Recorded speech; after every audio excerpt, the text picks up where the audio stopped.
Welcome once again to our YouTube channel, and today we continue the story of village Palampur. This is the second part of that chapter, and today we are going to know about the demerits.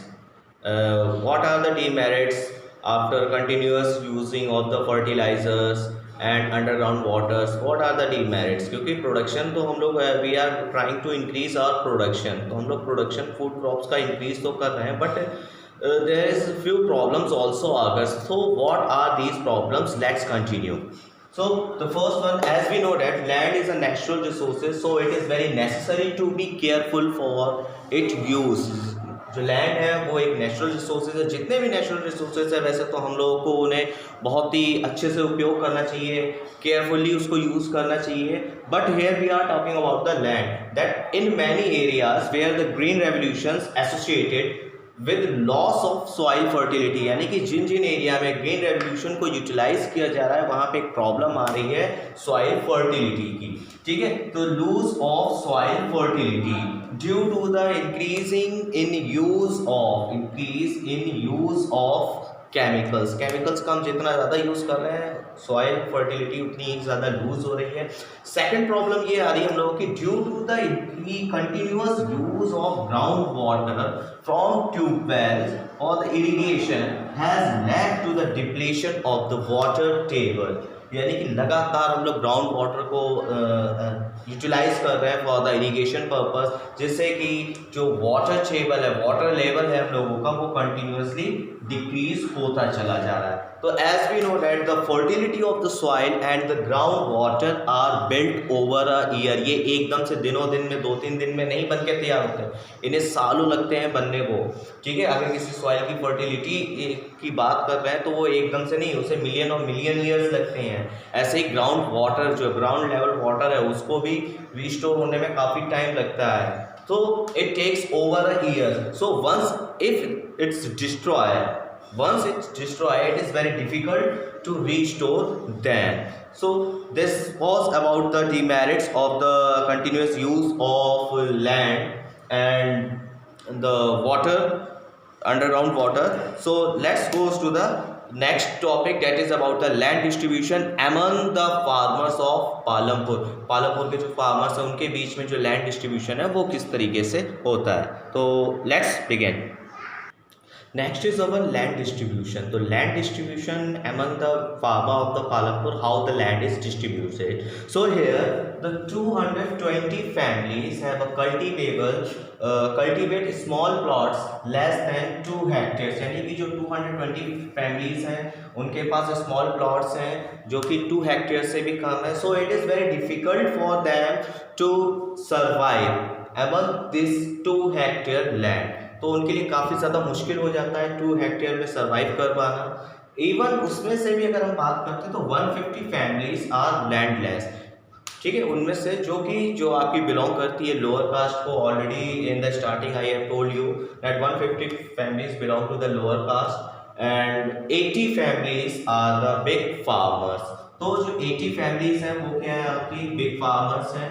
तो इनमें से land के बाद हम लोगों को अगर ज़रूरत पड़ती है सबसे ज़्यादा तो वो किसकी पड़ती है, लेबर की पड़ती है. Then who is providing the labour कहाँ से हम लोगों की आ रही है. अब इस चीज़ को ध्यान से समझिएगा. देखिए 220 फैमिलीज के लिए तो ये 2 हेक्टेयर लैंड जो है it is not survival for them and it is very difficult to earn their livelihood from 2 hectares.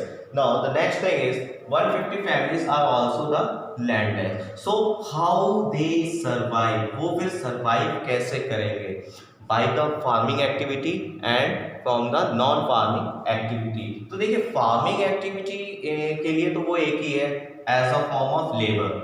वो एज अ लेबर वर्क करेंगे किनके फार्म्स पे, among these 80 families. ये जो 80 families हैं इन्हीं के खेतों पे जाके एज अ लेबर वर्क करेंगे. ठीक है, पहली चीज़ तो ये हो गई. अब बात करते हैं कि हाँ हम लोग इनमें से कुछ नॉन फार्मिंग एक्टिविटी में भी इंक्लूड होंगे. तो वो जो इंक्लूड होंगे नॉन फार्मिंग एक्टिविटीज़ में, अगर हम गांव की बात करते हैं तो वो भी under the category of labour आएगा, क्योंकि इनके पास इतना कैपिटल नहीं है जो अपना खुद का प्रोडक्शन या खुद का बिजनेस स्टार्ट कर सकें। सपोज करें dairy, it is impossible for these, क्योंकि उन्हें अपने जीवन जीने के लिए बड़ी मुश्किल से संघर्ष के तरीके से वो अपना जीवन जी पा रहे हैं, तो उनके पास तो इतना पैसा भी नहीं है कि वो अपना डेयरी प्रोडक्शन कर सकें या कोई एक शॉप रख सकें। तो ये सब चीज़ें उनको हम लोग हटा के अब आगे की बात करते हैं कि एक्चुअल में होता क्या है, कि ये they are working as a labour. अब ठीक है, लेबर एज अ वर्क कर रहे हैं तो उनकी लाइफ थोड़ी सी सर्वाइवल हो जाएगी, but it is not correct. उनके लिए यहाँ पे भी बहुत ज़्यादा प्रॉब्लम्स हैं। किस तरीके से प्रॉब्लम्स हैं? अब देखिए 80 फैमिलीज हैं यहाँ पे, ठीक है। अब 80 फैमिलीज हैं तो उनके लिए तो शॉर्टेज ऑफ लेबर तो है नहीं, यहाँ पे एक्सेस ऑफ लेबर है। तो जहाँ पे लेबर ईजिली अवेलेबल होगी, है ना, तो वहाँ पे लेबर वेजेस जो होंगे, जो लेबर उनको एज अ वेज दिया जाएगा लेबर्स को, वो क्या दिया जाएगा? कम दिया जाएगा, ठीक है। जैसे कि government is decided that the wages of a labor for a per day is rupees 300, but in Palampur due to the stiff competition among the laborers के आपस के बीच में ही इतना टफ कंपटीशन है, they are ready to work below the wages which has been set up by the government. जो government ने set किया है 300 रुपये दिहाड़ी का, उससे भी कम में वो काम करने को तैयार है। इसमें आपका एक एग्जाम्पल है कि वो 180 में ही काम करने के लिए तैयार हो जाएंगे आपका, और क्या है। तो ऐसी प्रॉब्लम्स कुछ लेबर्स के साथ भी आती है, लेकिन वो क्या करें, सर्वाइव तो उनको करना है। अगर वो काम नहीं करेंगे तो next labour will do that particular work and he got the wages. तो वो ऐसे सिचुएशन के सामने क्या करें। So this was about the land distribution. हम लोगों ने लैंड डिस्ट्रीब्यूशन की बात कर ली, लेबर्स की भी बात कर ली कि लेबर्स कहाँ से आती हैं, कैसे काम होगा हम लोगों का, ठीक है। अब यहाँ पे और भी चीज़ों की बात करते हैं, ठीक है। वो क्या है, लेबर की बात कर ली हम लोगों ने। अब आपको इससे पहले हम लोगों ने एक और चीज़ पढ़ी थी, तीसरा जो है फैक्टर ऑफ प्रोडक्शन के लिए बहुत ज़्यादा ज़रूरी है। जैसे कि पहला तो हम लोगों का क्या हो गया, फैक्टर ऑफ प्रोडक्शन के लिए जो सबसे ज़्यादा ज़रूरी था लैंड, वो भी बात हो गई। सेकंड क्या था, लेबर, वो भी बात हो गई। अब हम लोगों को जो थर्ड चीज़ की ज़रूरत होती है वो क्या होती है, फिजिकल कैपिटल, ठीक है। फिजिकल कैपिटल, अब हम लोग यहाँ पे बात कर रहे हैं जो फिजिकल कैपिटल है वो होता क्या है एक्चुअल में। फिजिकल कैपिटल क्या होता है कि आपका रॉ मटेरियल हो गया, मशीन्स एंड इक्विपमेंट्स हो गए। तो यहाँ पे हम लोग बात कर रहे हैं फार्मिंग की, ठीक है। अब ध्यान रखिएगा, farming also required the physical capital. Farming में फिजिकल कैपिटल की जरूरत पड़ती है। कैसे रूप में, seeds, fertiliser, pesticides, machines, equipments, machine and tools ही कर देते हैं इसको, कैश की भी जरूरत पड़ती है ना। तो ये कुछ चीजें हम लोगों ने लिखी हैं, और भी चीजों की जरूरत पड़ती है, but we are taking this much example, हम लोग इतना एग्जांपल लेके चल रहे हैं, ठीक है। तो it is very difficult for the small farmer, it is very difficult for the small farmer to arrange these physical capital। Small farmer के लिए बहुत ही ज़्यादा मुश्किल होगा कि इन चीज़ों को अरेंज कर पाए। तो उसके लिए क्या है एक्चुअल में, they goes to the big farmer, या तो वो बिग फार्मर के पास जाएंगे, तो बिग फार्मर उन्हें ये सारी चीज़ें प्रोवाइड करेगा और उसके साथ साथ उनसे चार्ज भी करेगा, क्या, हाई इंटरेस्ट। अमाउंट भी दे देंगे, ये सारी चीजें दे देंगे, लेकिन दे चार्जिंग द हाई इंटरेस्ट। अब उनके सामने एक और बर्डन पड़ गया है। एक तो उनकी जो खेती है वो इतनी अच्छी होती नहीं है, इतना कम प्रोडक्शन होता है। उसके बाद इन सारे इक्विपमेंट का यूज़ करने के बाद भी they also facing the problem to return that particular debt which they are land from the big farmers. Big farmer से जो उन्होंने पैसा उधार लिया है उसको चुकाना भी है, तो उसका जो रेट ऑफ इंटरेस्ट है वो भी आपका क्या है, बहुत ज़्यादा हाई है, ठीक है, बहुत ज़्यादा पड़ रहा है इसके ऊपर। तो उन्हें ये तो चुकाना ही चुकाना है। तो आपकी बुक में एक और स्टोरी दे रखी है एक लेडी की, तो वो क्या है, वो किसान एक है तेजपाल, वो बड़ा फार्मर है, तो वो ये सारे इक्विपमेंट खेती करने के लिए ये सारे इक्विपमेंट उससे उधार लेती है या पैसे लेती है, ठीक है।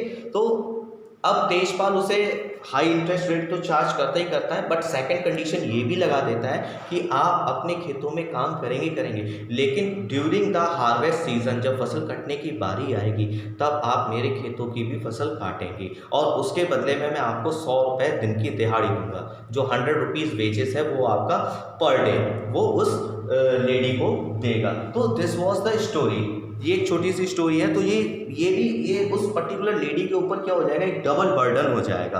तो ये एक स्टोरी है आपकी, इसको हम लोगों ने अच्छे से समझा है।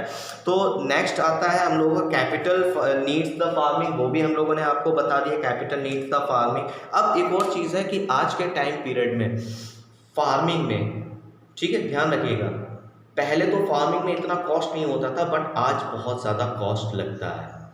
ठीक है, आपको मैंने बता दिया कॉस्ट क्यों ज़्यादा लगता है, ड्यू टू दीज। अगर हम लोगों को फसल अच्छी ग्रो करनी है, अगर इन फार्मर्स को गुड प्रोडक्शन लाना है क्रॉप्स का, तो उन्हें ये चीज़ों की रिक्वायरमेंट होगी जो कि कॉस्टली होती है। ठीक है, तो इसलिए in modern farming needs more capital. Modern farming का अगर हम लोग यूटिलाइजेशन करेंगे तो हम लोगों को ज़्यादा कैपिटल की ज़रूरत पड़ेगी। तो ये रीज़न ध्यान रखिएगा अच्छे से। अब हम लोग बात करते हैं नॉन फार्मिंग एक्टिविटीज़ की। ठीक है, नॉन फार्मिंग एक्टिविटीज़, तो नॉन फार्मिंग एक्टिविटीज़ के लिए हम लोग आगे बढ़ते हैं। So we are going to know about the non-farming activity in the Palampur. तो first is your about the dairy. ठीक है, तो about before starting the non-farming activity, 25% of the population engage in the non-farming activity in the Palampur. So first is your about the dairy production. तो dairy is a common activity in many families of Palampur. People feed their buffaloes, cows, and various kinds with grass, jowar, and bajra that grow during the rainy seasons. And whatever the milk they got, they sold in Raiganj. ठीक है, जो भी उन्हें milk जो भी वो लेते हैं वो कहाँ बेचते हैं, मिल्क सोल्ड टू रायगंज। ठीक है, ध्यान रखिएगा, दूध जो भी होता है वो रायगंज बेचते हैं जाके। And the two traders from Shahpur, जो टू ट्रेडर्स आते हैं कहाँ से, फ्रॉम शाहपुर, ध्यान रखिएगा, the two traders come from the Shahpur and they purchase, they collect the milk and send to the chilling centres.